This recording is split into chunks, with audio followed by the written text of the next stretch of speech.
మీకు నచ్చినా నచ్చకపోయినా ఒక పచ్చిగా ఒక మాట చెప్తున్నాను చూడండి. యేసు ప్రభువుని నమ్ముకుంటే ఇల్లు వస్తుంది, యేసు ప్రభువుని నమ్ముకుంటే వాకులు వస్తుంది, యేసు ప్రభువుని నమ్ముకుంటే పెళ్లి గానులకు పెళ్లి అవుతుంది, యేసు ప్రభువుని నమ్ముకుంటే పిల్లలు కొడతారంటే ఇవన్నీ సెకండరీ అండి. ఫస్ట్ ఏమొస్తా చెప్పనా? శ్రమ వస్తా. నీ ఇంటి వారు నీకు వ్యతిరేకమైపోతారు, నీ స్నేహితులు నీకు దూరం అయిపోతారు, నీ సంసారంలో రగడ స్టార్ట్ అవుతుంది. నువ్వు యేసు ప్రభువులో భక్తిగా ఉన్నంత కాలం నీ జీవితంలో తెలియని పరిస్థితులు నీకు రివర్స్ జరుగుతుంటాయి.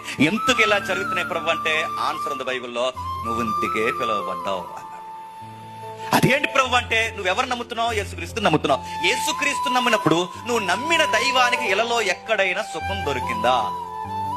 నువ్వు నమ్మిన దైవానికి ఇళ్లలో మనశ్శాంతి లేనప్పుడు, నువ్వు నమ్మిన దేవుడికి ఇళ్లలో సమాధానం లేనప్పుడు, నువ్వు నమ్మిన దేవుడికి ఇళ్లలో తలవాల్చుటకు స్థలము దొరకలేనప్పుడు, నీ దైవమే ఇళ్లలో అల్లాడిపోయినప్పుడు, అలాంటి దైవాన్ని నమ్ముతున్నప్పుడు ఆయన వెనకాల అడుగులు అడిగేసి వెళ్ళిన వారు కూడా ఏం కలుగుతాయి? శ్రమలే కలుగుతాయి.